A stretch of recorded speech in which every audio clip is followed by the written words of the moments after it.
கொஞ்சம் போட்டு வதக்கிக்கலாம்.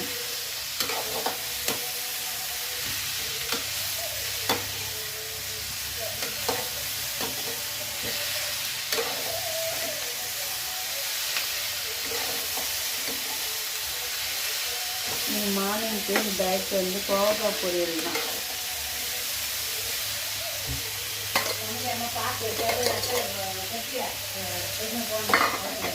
வச்சாச்சு. இந்த கோவக்காயில் ஒரு ஸ்பூன் மிளகா பொடி போட்டுக்கலாம்.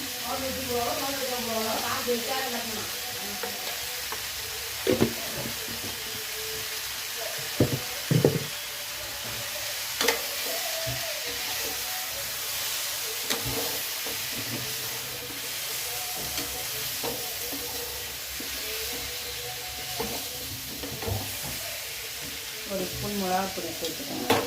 இந்த டைமுக்கு லைட்டாக தண்ணி தெளித்து விட்டு வேக விட போகிறோம். தண்ணி சேர்க்க போகிறதில்ல, இந்த கோவக்காய்க்கு தண்ணியை தெளித்து விட்டு வேக விட போகிறோம்.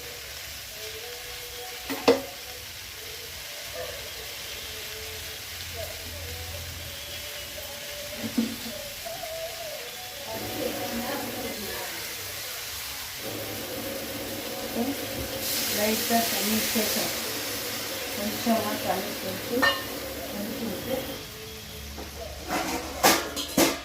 மூடி வேக வேணும்.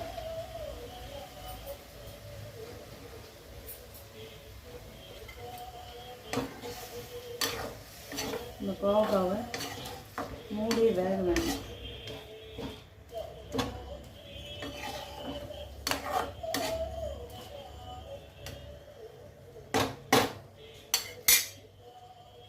மூடி வேக விடுவோம்.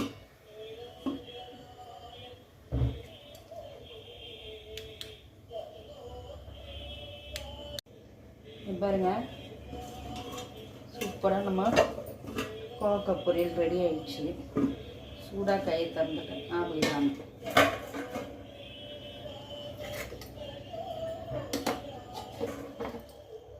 நம்ம கோவக்காய் பொரியல்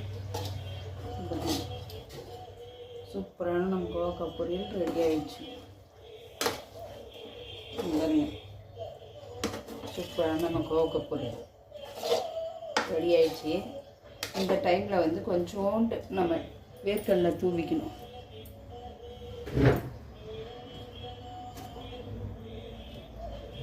கொஞ்சம் வேர்க்கடலை பவுடர் தூவிக்கணும். தூவி செஞ்சோம்னா செம்ம டேஸ்ட்டாக இருக்கும் நம்ம கோவக்காய் பொரியல். இப்போ வேர்க்கடலை தூவியாச்சு.